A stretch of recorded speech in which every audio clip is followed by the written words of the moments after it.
बिस्मिल्लाहिर्रहमानिर्रहीम अस्सलाम वालेकुम। मेरा नाम खुरम पराचा है और मैं आपके लिए इंग्लिश फॉर फ्रीलांसर्स का कोर्स लेके आया हूँ नेक्स्ट स्टेज सॉल्यूशंस के प्लेटफॉर्म से। और जैसा कि आप जानते हैं आज हमारा लेक्चर नंबर 9 है। तो देखते हैं कि आज का हमारा लेसन क्या है। इसमें सबसे पहले जी हम मॉडल वर्ब्स, आपको याद है कि लेसन नंबर 8 में हमने शुरू किए हुए थे मॉडल वर्ब्स, शुरू में कुछ कर लिए थे हमने और जो बाकी रह गए थे वो आज हम इंशाल्लाह कंप्लीट करेंगे। इनमें क्या क्या है, उसमें अब शुड का इस्तेमाल करेंगे, आज सीखेंगे कैसे शुड का इस्तेमाल करना है। Will, shall, must, ought to, ये बड़ी इंपॉर्टेंट चीज़ें हैं और एक अच्छी कम्युनिकेशन के लिए ये मॉडल वर्ब तो लाजमी आने चाहिए। उसके अलावा जी फ्री सैम्पल हैं फ्रीलांसिंग के लिए आपके पास। Sample sentences for good communication and freelancing using the modal verbs. Modal verbs को कैसे यूज़ करना है अच्छी कम्युनिकेशन के लिए, इवन फ्रीलांसिंग के लिए कैसे यूज़ करना है। और बोनस हमेशा तो होता ही है आपके पास। तो देखते हैं आगे हमारा आज शुड का इस्तेमाल कैसे करते हैं। तो सबसे पहले जी should is a modal verb used to express. कहाँ कहाँ इस्तेमाल करते हैं जी, एक मॉडल वर्ब है शुड और इसको हम कहाँ कहाँ पे इस्तेमाल करते हैं। नंबर 1 एडवाइस और रिकमेंडेशंस के लिए, ऑब्लिगेशन और ड्यूटी के लिए। एडवाइस नसीहत मशवरा, ऑब्लिगेशन या ड्यूटी ज़िम्मेदारी के लिए। और फिर एक्सपेक्टेशंस उम्मीदें हमें इस जुमले के ज़रिए, इस मॉडल वर्ब के ज़रिए शो करनी होती। तो मिसाल के तौर पे you should drink more water. अच्छा ये क्या है, एडवाइस है या एक्सपेक्टेशन है या क्या है जी? ये बिल्कुल एडवाइस है। रिकमेंडेशन और एडवाइस के सेंस में इसको लिया गया है जुमले को। आगे देखते हैं, बड़ी तफसील से मैं आपको बताता हूँ अभी। तो अब हम देखते हैं ये इस्तेमाल कहाँ कहाँ करना है। वेयर टू यूज़ शुड, अभी बात हुई थी एडवाइस की। You should check the detail before submitting them. जो डिटेल्स हैं, तफसीलात जो हैं वो जमा कराने से पहले, कागजात जमा कराने से पहले उनको चेक कर लेना चाहिए। ये एडवाइस है जी, इस जुमले में एडवाइस थी। ऑब्लिगेशन, कोई ज़िम्मेदारी, कोई इखलाकी ज़िम्मेदारी या मुआशरती ज़िम्मेदारी। He should apologize for the mistake, उसको इस गलती पर माफ़ी मांगनी चाहिए। एक्सपेक्टेशंस, दे शुड अराइव, उम्मीद है। एक्सपेक्टेशन, एक्सपेक्टेशंस के लिए वो कहता है they should arrive at 5 PM, ये तवक्को है। इसका स्ट्रक्चर क्या है जी, इस जुमले को बनाना कैसे है, शुड का इस्तेमाल कैसे करना है, ये देखते हैं जी। पॉजिटिव सेंटेंस, सब्जेक्ट लगाना है, शुड लगाना है और फिर वर्ब की बेस फॉर्म। ये तो आपको पता है कि शुड और जितने भी मॉडल वर्ब्स हैं उनके बाद अगर वर्ब की फॉर्म लगनी है तो वो फर्स्ट फॉर्म लगती है, कोई सेकंड फॉर्म नहीं, कोई आईएनजी वाली फॉर्म नहीं, कोई किसी किस्म की कोई तीसरी चौथी फॉर्म नहीं। आईएनजी वाली इसको कहते हैं। सिंपल फर्स्ट फॉर्म लगनी है। We should start the meeting on time, ये जनाब स्ट्रक्चर था पॉजिटिव जुमले का। अब देखते हैं नेगेटिव जुमला।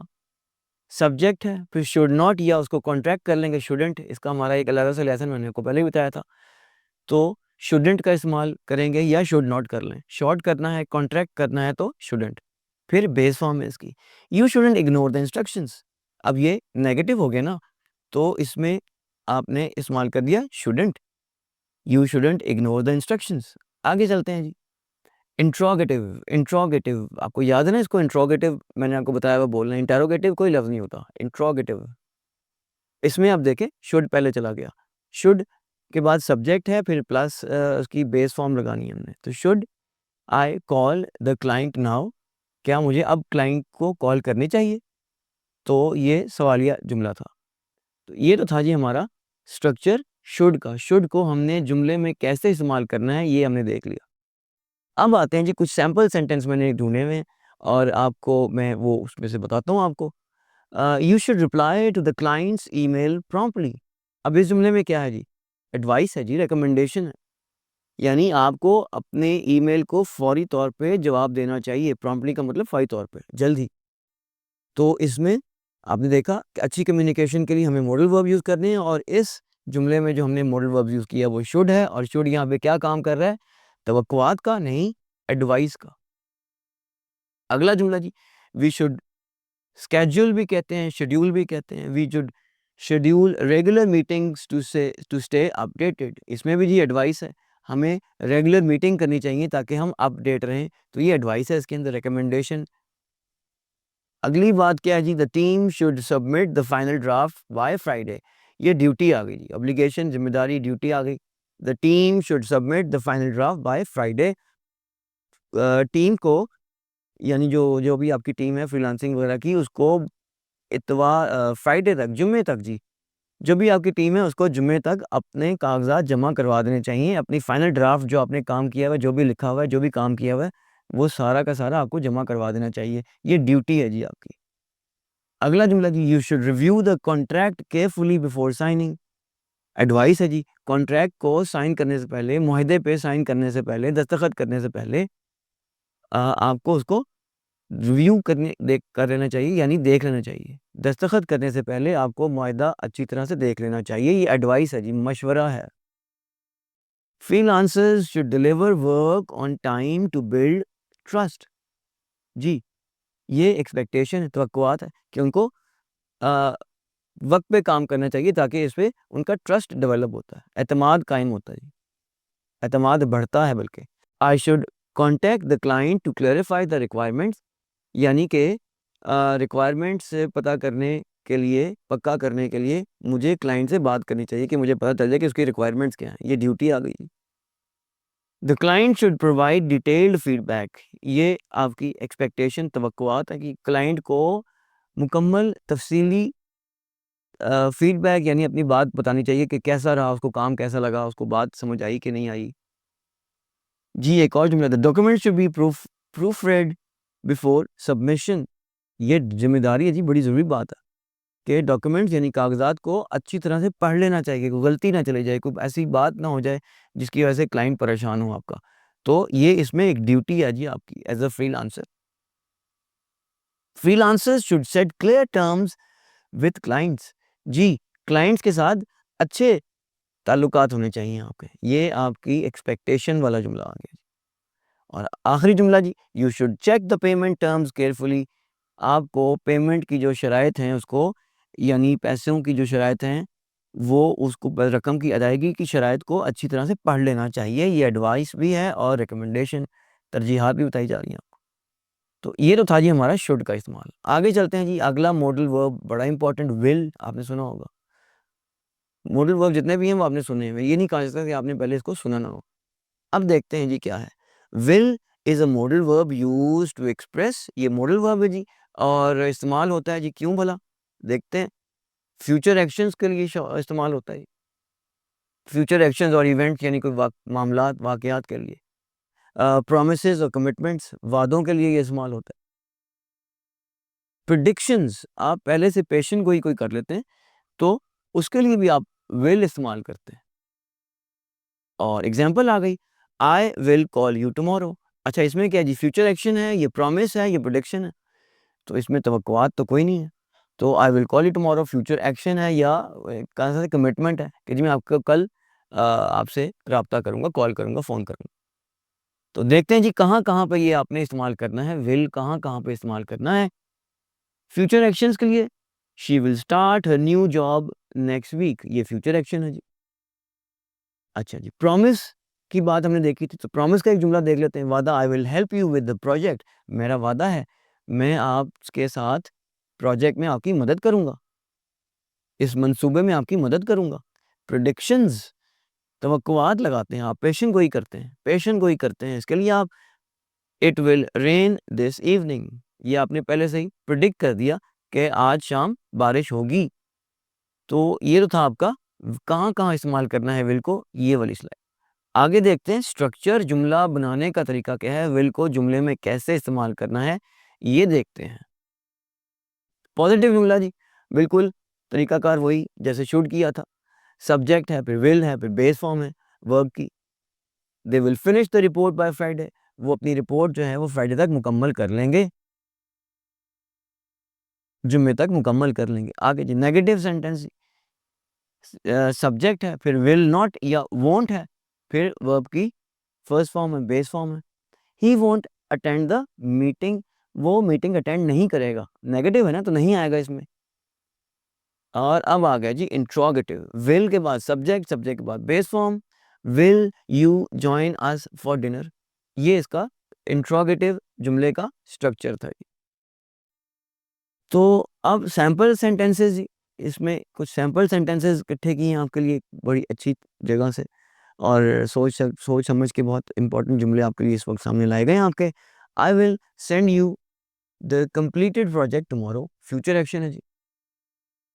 इन जुमलों को आप ज़रा सी तब्दीली के साथ अपने क्लाइंट के साथ बड़े अच्छे तरीके से बोल सकते हैं और आप अपने आप को अच्छी तरह से अपनी कम्युनिकेशन कर सकते हैं अपने क्लाइंट के साथ। तो I will send you the completed project tomorrow, ये फ्यूचर एक्शन है जी आपका।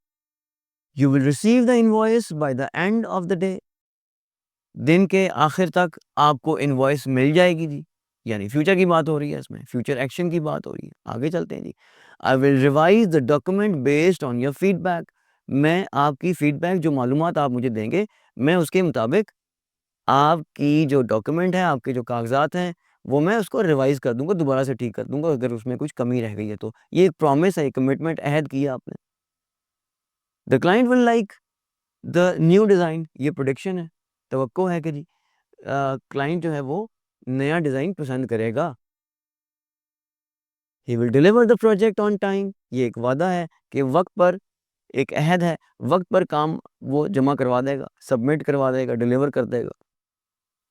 The website will be ready next week, prediction है जी, उम्मीद है कि जो वेबसाइट है वो अगले हफ्ते तक तैयार हो जाएगी। आगे चलते हैं जी। I will ensure there are no errors in the final draft, ये प्रॉमिस है जी, मैं यकीन दहानी कर लूँगा इसकी कि कोई एरर, कोई खामियां ना रहें। अगला जी, the payment will be processed within 3 days, 3 दिनों के अंदर अंदर पेमेंट जो है वो उस अदा कर दी जाएगी, रकम अदा कर दी जाएगी। फ्यूचर एक्शन का इसके अंदर बताया गया है। अगला जुमला जी, I will keep you updated on the project, I will keep you updated on the project's progress, ये जनाब वादा है, कमिटमेंट है, अहद है कि जनाब जैसे जैसे प्रोजेक्ट तैयार होता जाएगा मैं आपको उसके मुताबिक बताता जाऊंगा कहाँ कहाँ तक मामला पहुंच गया है। ये वो जुमले हैं जिनको आप थोड़े से रद्दो-बदल के साथ इनको अच्छी तरह से ज़ेहनशीन कर लें। थोड़े से रद्दो-बदल करने के बाद आप इसको अपने क्लाइंट के साथ भी यूज़ कर सकते हैं for the better communication. So let us move ahead. The next sentence is your clients will appreciate the improvements we made, आपका जो क्लाइंट है वो जो इसमें बेहतरी लेके आए हैं उसको पसंद करेगा। तो ये एक प्रेडिक्शन है, उम्मीद है। लें जी, अगला मॉडल वर्ब आता है हमारे पास, shall. Shall is a modal verb used to express, कहाँ कहाँ ये मॉडल वर्ब आपने इस्तेमाल करना है ये देखते हैं जी। फ्यूचर एक्शंस के लिए, फॉर्मल फ्यूचर एक्शंस के लिए हम शल यूज करते हैं। फिर जनाब हम यूज करते हैं ऑफर्स एंड सजेशंस के लिए, सजेशन भी कहते हैं, सजेशन भी कहते हैं। पेशकश करने के लिए हम शल यूज करते हैं। ऑब्लिगेशन और rules in formal context, formal तरीके में दफ्तरी तरीके और बड़े अच्छे रख रखाव वाले मामले में जब हम बात करते हैं तो फिर हम शेल इस्तेमाल करते हैं किसके लिए जी? रूल्स को शो करने के लिए, ऑब्लिगेशन जो जिम्मेदारी है उसको शो करने के लिए। जुमला देखते हैं जी, we shall begin the meeting at 10 AM। अच्छा, इनमें से क्या क्या है जी? तीनों में से क्या इसमें फ्यूचर एक्शन है, क्या इसमें ऑफर है, या इसमें कोई रूल है? तो इसमें जी पहली बात है जी जो फ्यूचर एक्शन है इसके अंदर जी, कहाँ-कहाँ ये इस्तेमाल होता है जी? अभी हमने फ्यूचर एक्शन की बात की तो हर एक जो इस्तेमाल है इसका आगे एक सैंपल जुमला देख लेते हैं। Future action, I shall call you tomorrow, यानी फ्यूचर एक्शन के लिए कौन-सा उसने जुमला बनाया जी? I shall call you tomorrow, मैं आपसे कल फ़ोन पे बात करूँगा। ऑफर्स या सजेशन के लिए जी, shall we start the presentation, offer है जी ये या सजेस्ट किया जा रहा है उसको कि जनाब क्या ख़्याल है, क्या हम प्रेजेंटेशन शुरू कर दें? ये एक फॉर्मल तरीका। ऑब्लिगेशन या रूल्स को शो करने के लिए जी, all participants shall follow the guidelines, सारे पार्टिसिपेंट्स, सारे जो उम्मीदवार हैं वो उसमें गाइडलाइंस को फॉलो करेंगे, जो सारे हिस्सा लेने वाले हैं वो गाइडलाइन को फॉलो करेंगे जी। इसका स्ट्रक्चर आप देख लेते हैं। पॉजिटिव जुमले का स्ट्रक्चर बिल्कुल वही जैसे शुड, और बिल्कुल वही जैसे विल किया था और अब शैल कर रहे हैं। तो पॉजिटिव सेंटेंस का स्ट्रक्चर जी क्या है? सब्जेक्ट शैल और फिर बेस फॉर्म बिल्कुल वैसा ही है, बीच में बस जो है जो मॉडल वर्ब है आपका वो चेंज हुआ है बस। We shall complete the project on time. ये पॉजिटिव सेंटेंस था जी। अब आगे देखते हैं नेगेटिव कैसे बनाते हैं। सब्जेक्ट लगाना है, शैल नॉट लगा लें या शैंट लगा लें, कॉन्ट्रैक्शंस है। बेस फॉर्म लगानी वर्ब की, फर्स्ट फॉर्म कहते हैं इसको। You shall not enter without permission, आप बगैर इजाज़त के दाखिल नहीं हो सकते। देखा अब इसमें नेगेटिव आ गया, नॉट आ गया। तो इंट्रोगेटिव, इंट्रोगेटिव क्या है जी, शैल सवालिया, तो शैल फिर सब्जेक्ट फिर बेस वर्ब, यानी कि वर्ब की पहली form. Shall I send you the details, क्या मैं आपको तफसीलात भेजूं, सवाल पूछा जा रहा है। तो इसका देखा आपने, जो शैल है यानी जो मॉडल वर्ब है जुमले के स्टार्ट में आ गया। जो पॉजिटिव में है उसमें सब्जेक्ट के बाद आता है, नेगेटिव में शैल नॉट लगता है सब्जेक्ट के बाद, लेकिन इंट्रोगेटिव में शैल पहले आ जाता। Shall I send you the details, क्या मैं आपको तफसीलात भेजूं। अच्छा जी, अब देखते हैं इसके लिए सैम्पल सेंटेंसेस कौन से हैं, और जिनको मैंने बार बार कहा कि आप इसमें थोड़ी सी रद्द-बदल के साथ इसको आप अपने क्लाइंट के लिए भी यूज़ कर सकते हैं। अच्छी कम्युनिकेशन भी इन्हीं जुमलों के बेस पे कर सकते हैं। शैल वी शेड्यूल या schedule a meeting tomorrow, suggestion है जी इसके अंदर। मशवरा दिया जा रहा है कि क्या हम जो कर सकते हैं, शुरू कर सकते हैं मीटिंग, कल कर सकते हैं? जी, कल हम मीटिंग रख सकते हैं। इसके बाद कहता है जी I shall send you the project outline by Monday. Future action show किया जा रहा है जी, फॉर्मल बड़े तरीके से। क्लाइंट के साथ बात करने में आपको पता है ना फॉर्मल होना होता है। तो मैं आपको अगली मंडे तक, अगले पीस तक मैं आपको प्रोजेक्ट की जो आउटलाइन है वो सेंड कर दूँगा, वो भेज दूँगा। ये जुमला बहुत इंपॉर्टेंट है, ये नंबर 2 वाला जुमला जी। अब देखते हैं क्या, shall I help you revise the document, ये ऑफ़र है जी, पेशकश की जा रही है कि क्या मैं इसको रिवाइज़ करने में, इसको देखने में, दोबारा से देखने में आपकी मदद कर सकता हूँ? आगे देखें जी, you shall receive the payment after completing the project, आप पेमेंट को रिसीव कर लेंगे जब प्रोजेक्ट ख़त्म हो जाएगा। आपको पेमेंट कर दी जाएगी जब ये जो मंसूबा है, जो प्रोजेक्ट आपको मिलेगा ख़त्म हो जाएगा। ये फ्यूचर एक्शन है जी, फॉर्मल तरह से इसको बताया गया है। Shall we add an additional feature to the design, suggest किया जा रहा है जी कि जनाब क्या इसमें हम एक एडिशनल चीज़ ऐड कर दें इसमें? बड़ा अच्छा जुमला आपके तैयार करने के लिए, ज़ेहन-नशीन करने के लिए, ताकि आप इसको क्लाइंट के सामने यूज़ कर सकें। All team members shall submit their reports by Friday, ये रूल बताया जा रहा है जी कि सब जो हैं वो ज़िम्मेदारी बताई जा रही है कि सब के सब जो टीम मेंबर्स हैं वो फ्राइडे तक जी सारी की सारी जो रिपोर्ट्स हैं वो पेश करते हैं अपनी। नेक्स्ट जी, I shall make the necessary revisions as per your feedback. याद रखें कि ये लफ्ज़ नेसेसरी है, वो जो बड़ा अजीब सा बोलते हैं नेसेसरी, नेसेसरी ये कोई लफ्ज़ नहीं होता, नेसेसरी कोई लफ्ज़ नहीं होता, it's necessary, necessary, necessary. I shall make the necessary revisions as per your feedback, ये फ्यूचर एक्शन है और फॉर्मल फ्यूचर एक्शन है जी कि जैसे कि आपने फीडबैक दी है, जैसे कि आपने बात की है, मैं उसके मुताबिक इसको रिवाइज़ कर दूँगा, इसको दोबारा से देख लूँगा, जो मैंने आपका काम किया वो मैं दोबारा से देख लूँगा। Shall I send the invoice now, क्या मैं इनवॉइस अभी भेजूँ? ये ऑफ़र की जा रही है कि अभी इनवॉइस भेज दूँ मैं। Shall we discuss the next step in the project, ये सजेस्ट किया जा रहा है कि प्रोजेक्ट में हम नेक्स्ट जो अगले कदम उठाने उसके मुतालिक बात करें जी। तो अगला जुमला जी, the work shall be completed within 2 weeks, 2 हफ्तों में काम मुकम्मल हो जाएगा। ये बड़ा अच्छा जुमला है जी, इसको आप टाइम चेंज करें, 2 वीक्स, 1 मंथ, 3 वीक्स, 1 वीक, कुछ भी चेंज करें, इन अ डे, और पीछे वही the work shall be completed within 2 weeks, बाकी सब वही है।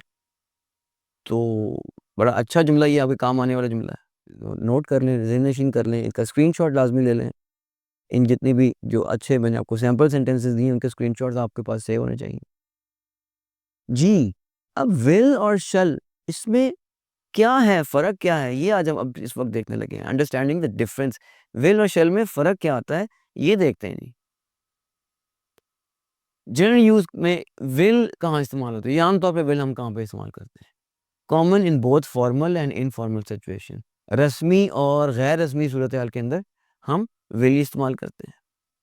या used to express certainty, intention और फ्यूचर प्लान्स, यकीन किसी बात के यकीन होने का इज़हार करना हो तो हम विल यूज़ करते हैं। इंटेंशन इरादे के लिए करते हैं, फ्यूचर प्लान्स मुस्तकबिल के कोई प्लान हो हमारे, तो उसके लिए हम यूज़ करते हैं विल का इस्तेमाल आम तौर पे।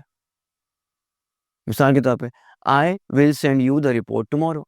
अब ये इसमें क्या है जी? फ्यूचर प्लान है कि जी मैं आपको कल रिपोर्ट पेश कर दूँगा, भेज दूँगा।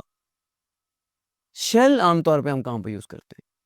Formal and less common in daily speech. अच्छा ये बात नोट कर लें, ये आजकल बहुत कम इस्तेमाल हो गया हुआ है। मैं जितने भी लोगों को अंग्रेज़ी बोलते सुनता हूँ, ये जब मैं भी कहीं पे बात कर रहा होता हूँ, तो शैल का लफ्ज़ तो बहुत कम, मतलब आप ये समझ लें कि 99% जो है ना वो शैल का लफ्ज़ इस्तेमाल नहीं होता अब। लेकिन फिर भी आपको आना चाहिए। कहाँ पे इस्तेमाल होता है जी ये? फॉर सजेशंस, ऑफर्स और स्ट्रॉन्ग इंटेंशंस। कोई पेशकश आपने करनी है, कोई पक्का पुख्ता इरादा है, तो वहाँ पे आप शैल यूज़ कर सकते हैं। मिसाल के तौर पे, shall we discuss the project now, मतलब यहाँ पे सख्ती की जा रही है एक तरह से, मतलब पुख्ता इरादा शो किया जा रहा है। उस तरह की सख्ती नहीं, कोई नेगेटिव सख्ती नहीं, बल्कि पुख्ता इरादा शो करने के लिए। तो shall we discuss the project now, अब हम इस पे बात करें। तो ये जो था जनरल यूज़ में विल और शैल का इस्तेमाल आम तौर पे। अच्छा, और किस-किस जगह पे विल और शैल में फ़र्क आता है जी? ऑफरिंग और सजेस्टिंग दोनों में हमने सीखा था कि पेशकश करने में और कुछ सजेस्ट करने में, कोई बात बताने में हम विल भी इस्तेमाल करते हैं, शैल भी इस्तेमाल करते हैं। तो विल कहाँ इस्तेमाल करना है जी और शैल कहाँ इस्तेमाल करना है? शेल कहाँ पे यूज़ करना है जी? यूज़्ड फॉर पोलाइट ऑफर्स और सजेशन स्पेशली इन क्वेश्चन। जी, कोई सवाल पूछना हो, कोई पोलाइट बड़े शाइस्ता तरीके से आपने कोई बात पूछनी हो, तो आप यहाँ पे शेल का इस्तेमाल कर सकते हैं। ये बड़ा अच्छा इस्तेमाल है, बड़ा नफ़ीस इस्तेमाल कह सकते हैं आप शेल का। Shall I help you with the design? क्या मैं आपकी मदद करूँ इस डिज़ाइन को बनाने में? ये ऑफ़र कर रहा है जिसके अंदर शेल में। बड़ा बड़ी नफ़ीस ये इसमें लैंग्वेज यूज़ हुई है। मैं I can help you, will I help you, should I help you, can I help you, may I help you? नहीं, शैल आई हेल्प यू। बट सबसे ज़्यादा जो शाइस्तगी है, जो पोलाइटनेस है, वो इसके अंदर है। Shall I help you with the design? Will कहाँ इस्तेमाल होता है? Used to express a decision और प्रॉमिस। वादा जब शो करना हो, तो फिर हम विल का इस्तेमाल करते हैं। I will help you with the design. अब देखें, I will help you with the design, इसमें वादा किया जा रहा है कि जनाब मैं आपकी मदद करूँगा डिज़ाइन बनाने में। लीगल एंड फॉर्मल कॉन्टेक्स्ट, हाँ जी, यहाँ पे शेल का बहुत इम्पोर्टेंट इस्तेमाल है। Common in legal documents to indicate obligation. ज़रूरी है जी, फलां काम ज़रूरी है। किराएदार अगर कोई काम कर रहा है तो ये ज़रूरी है। क्लाइंट से अगर कोई काम करना है या आपके साथ कोई मुआहदा हो रहा है, कोई ऑफिशियल डॉक्यूमेंट बनाई जा रही है, तो वहाँ पे शेल का इस्तेमाल होगा। मिसाल के तौर पे, the contractor shall complete the work within 30 days. ये मुआहदा हो रहा है और ये लिखा जा रहा है और इसके अंदर ज़िम्मेदारी ये लाज़मी करना है, ये रूल है, तय हो गया रूल। 20 दिन नहीं, 25 दिन नहीं, 2 महीने नहीं, 30 डेज़ के अंदर काम करना है। तो यहाँ पे शैल का बेस्ट इस्तेमाल है जी। द कॉन्ट्रैक्टर, ठेकेदार, the contractor shall complete the work within 30 days. 30 दिनों के अंदर-अंदर कॉन्ट्रैक्टर अपना काम पूरा कर लेगा, ठेकेदार अपना काम पूरा कर लेगा। विल जी less formal but can still indicate future obligations. कम इस्तेमाल करते हैं फ्यूचर ऑब्लिगेशन, ये इसको करने के लिए मैंने जैसे कि पहले कहा कि शैल इस्तेमाल करना चाहिए। कोई लीगल या फॉर्मल कोई बात कर रही हो, कोई मुआहदा लिखा जाए, तो वहाँ पे शैल यूज़ होना चाहिए। विल इस्तेमाल होता है लेकिन कम होता है इस सेंस में। The contractor will complete the work within 30 days. तो ये तो था जी हमारा विल और शैल का इस्तेमाल। कंक्लूजन देखते हैं जी हम। Will is more common and used in everyday communication. बहुत पहले भी हुई दूसरे तरीके से कि विल जो है ये ज़्यादा कॉमन है और एवरीडे कम्युनिकेशन के लिए इस्तेमाल होता है। रोज़मर्रा की कम्युनिकेशन में विल ही इस्तेमाल होता है। हाँ, अगर आप कोई फॉर्मल बात करें, जैसे कि अभी पहले बात की कि जनाब अगर आप कोई डॉक्यूमेंट लिख रहे हैं या कोई रूल्स लिख रहे हैं या कॉन्ट्रैक्ट लिख रहे हैं, तो वहाँ पे आपको शैल इस्तेमाल करना चाहिए और लाज़मी करना चाहिए। वरना नॉर्मल इंग्लिश में आम तौर पे हम लोग विल ही इस्तेमाल करते हैं। Shall adds a formal tone, एक फॉर्मल लहजा बन जाता है, एक रस्मी लहजा सा बन जाता है आपका। टोन आपकी जो है बात करने की, वो रस्मी सी बन जाती है and is mainly used for suggestions, offers और लीगल राइटिंग। जी, कुछ सजेस्ट करना हो या फिर कोई पेशकश करनी हो या फिर कोई लीगल राइटिंग, कोई कोई ऑफिशियल डॉक्यूमेंटेशन अगर आपने बनानी है, तो वहाँ पे आप शेल का इस्तेमाल करते हैं। जैसे कि अभी हमने कॉन्ट्रैक्टर वाला जुमला पहले देखा। जी, मस्ट, बहुत important, you must do this work, लाजमी लाजमी लाजमी। यू शैल, यू शुड, आपको ये काम करना चाहिए। यू शैल, आपको ये काम करना चाहिए। You must do this work, आपको ये काम लाजमी करना चाहिए। कहाँ कहाँ इस्तेमाल होता है जी मस्ट? देखते हैं, ऑब्लिगेशन और नेसेसिटी, ज़रूरत के लिए, ज़रूरत कोई इंपॉर्टेंट बात हो तो हम वहाँ पे मस्ट का इस्तेमाल करते हैं। स्ट्रॉन्ग रिकमेंडेशन को बड़ी स्ट्रांगली रिकमेंड कीजिए, आपको लाजमी तौर पे दवाई खानी चाहिए वरना काम खराब हो जाएगा, तो यहाँ पे मस्ट। लॉजिकल सर्टेनिटी, कोई यकीन, को मंतकी यकीन की बात की जा रही हो तो आप वहाँ पे मस्ट का इस्तेमाल करते हैं। अभी देखते हैं जुमले।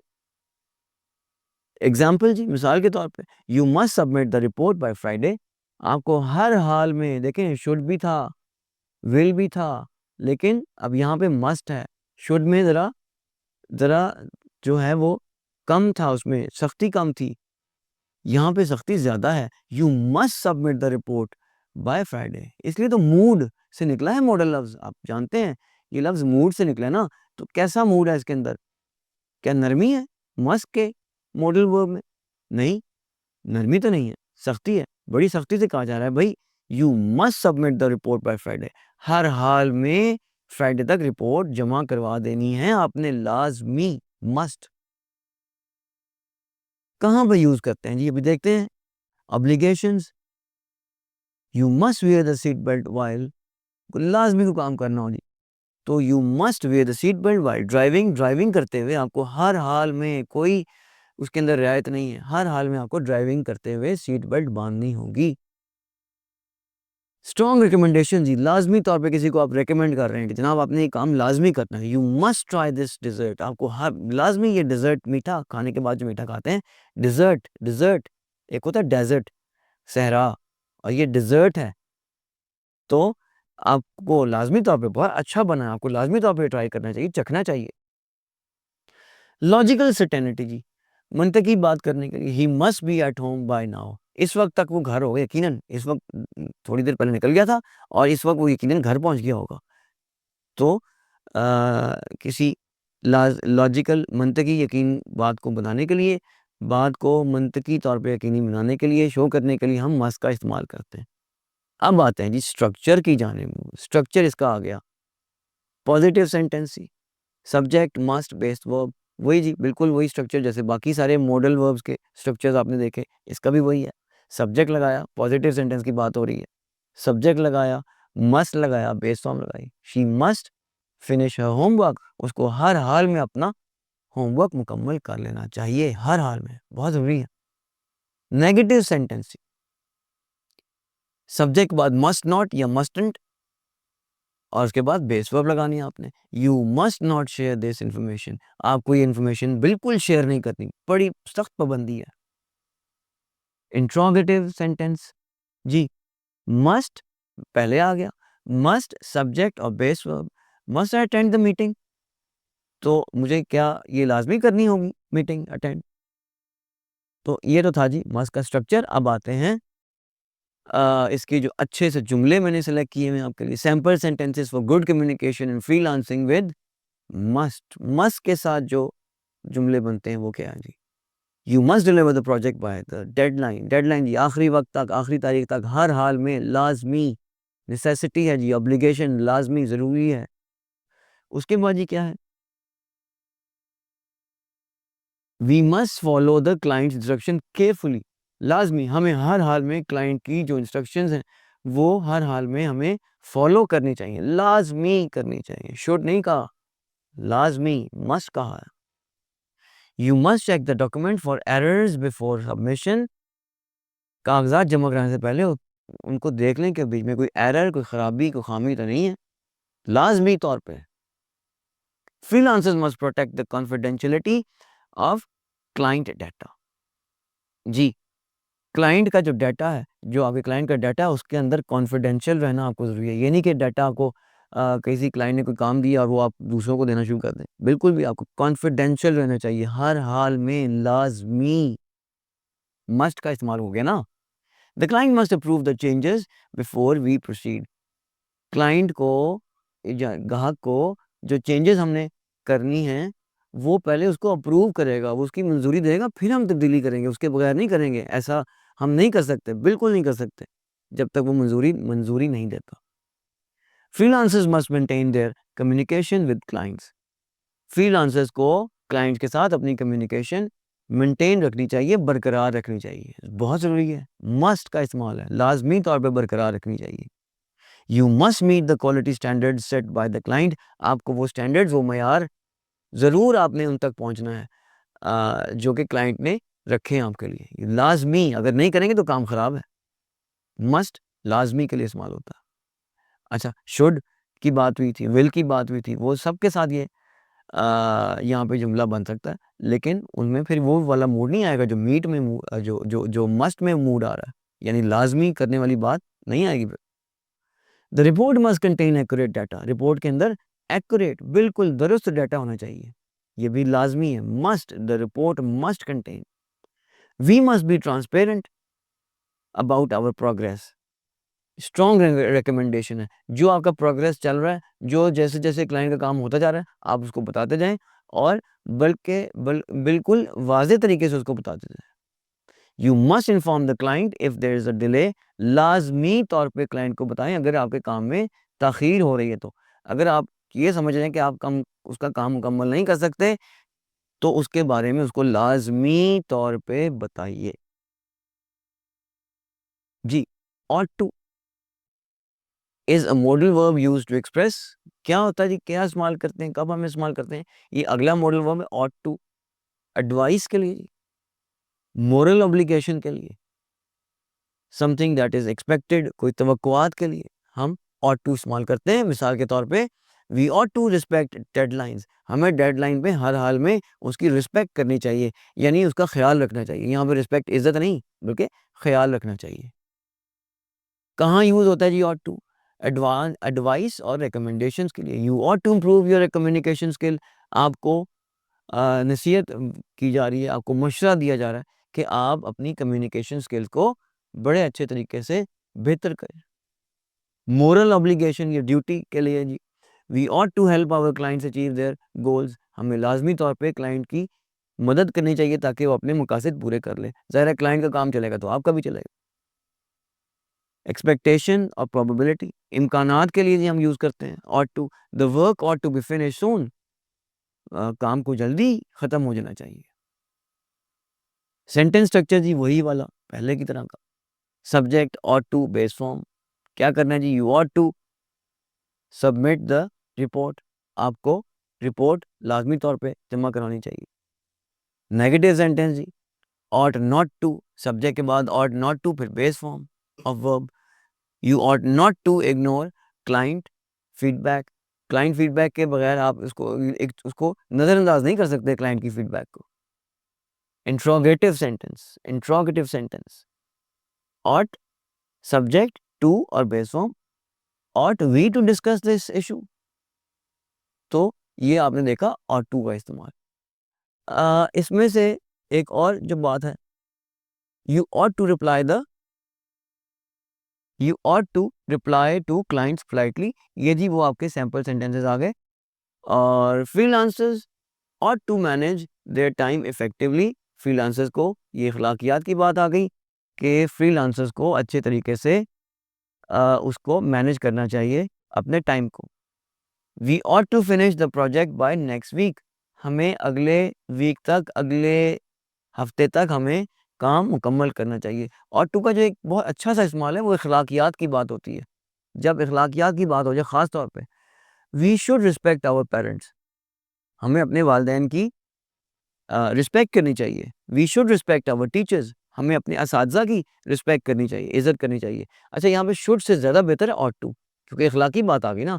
अखलाकियात की जब बात आ जाए तो शुड की बजाय ought to लगाएं। जो शुड का मतलब है वही ought to का मतलब है। लेकिन जब अखलाकियात की बात आ जाए तो आप वहाँ पे शुड नहीं लगाते बल्कि ought to लगाते हैं। You ought to proof read your work before submission. Advice की जा रही थी आपको काम जमा कराने से पहले उसको एक दफ़ा लाजमी तौर पे प्रूफ रीडिंग कर लेनी चाहिए। कोई गलती, कोई पंक्चुएशन, कोई स्पेलिंग मिस्टेक, कोई ग्रामर मिस्टेक तो नहीं रहेगी। Freelancers ought to respect the client's deadline। Freelancers को देखा, इखलाकियात की बात आ गई, मोरल ऑब्लिगेशन, इखलाकियात की बात आ गई तो आप शुड नहीं कर रहे बल्कि आपने ought to लगा दिया। डेडलाइन को फॉलो करना चाहिए जी, उसकी रिस्पेक्ट करनी चाहिए, उसको उसका ध्यान रखना चाहिए। We ought to be transparent about the projects progress. हमें ट्रांसपेरेंट होना चाहिए प्रोग्रेस के बारे में। जो जो आपको प्रोजेक्ट मिला हुआ है उसके बारे में आपको लाजमी तौर पे ट्रांसपेरेंट यानी बिल्कुल वाज़ेह हो। ट्रांसपेरेंट का मतलब ये है कि बिल्कुल वाज़ेह हो। आपने जहाँ-जहाँ जितना-जितना काम किया उसको आप बताते जाएँ, ट्रांसपेरेंट रहना चाहिए आपको। Freelancers ought to focus on improving their communication skills। उनको अपनी कम्युनिकेशन स्किल को बेहतर करना चाहिए। ये एडवाइस दी जा रही है। You are to avoid mistakes in the final draft। आखिरी ड्राफ्ट जब आप आखिरी दफ़ा लिखेंगे, आखिरी दफ़ा कोई तहरीर बनाएँगे क्लाइंट को देने के लिए, तो आपको लाज़मी तौर पे क्या करना चाहिए जी? उसको गलतियों को अवॉइड करना चाहिए उसमें आपको। We ought to keep the client information confidential। ये जी इखलाकियात की बात आ गई कि हमें अपने क्लाइंट की जो इन्फॉर्मेशन है, उसको कॉन्फिडेंशियल रखना चाहिए, उसको सीक्रेट रखना चाहिए। Freelancers ought to follow the agreed upon terms। It's not agree, it's agree, agreed upon। Agree कोई लफ्ज़ नहीं होता, it's agree। Freelancers ought to follow the agreed upon terms। जो जो शराइत तय हो चुकी हुई हैं, फ्रीलांसर्स को उस पे अमल करना चाहिए, उनको उनके मुताबिक चलना चाहिए। इखलाकियात की बात आ जाती है जी। आज का आपको बोनस है, वो बहुत शानदार है। Longest word in English language. English ज़ुबान का सबसे लंबा लफ्ज़ आपके सामने इस वक़्त आने लगा है जी, और वो ये लफ्ज़ है, फ्लॉक्सीनो। फ्लॉ को कैसे पढ़ेंगे? क्या करेंगे? दिक्कत हो रही है ना? फ्लॉक्सो नहीं जी, ऐसे नहीं पढ़ना है। इट्स फ्लॉक्सीनोसिस निहिलिफिकेशन। फ्लॉक्सीनोसी निहिलिफिकेशन। फ्लॉक्सीनोसी निहिलिफिकेशन। देखिएगा ज़रा गौर से। फ्लक्सी नॉसी निहिली पिलिफिकेशन। फ्लक्सी नॉसी निहिली पिलिफिकेशन। इस लफ्ज़ को 2-3 दफ़ा बोलेंगे इस तरह से, जैसे मैंने आपको इसको ब्रेक कर दिया, तोड़-तोड़ के रख दिया आपको मैंने। तो फ्लक्सी नॉसी निहिली पिलिफिकेशन ये इंग्लिश लैंग्वेज का जो है लफ्ज़ है और सबसे लंबा लफ्ज़ है। फ्लॉक्सिनोसी निहिलिफिकेशन।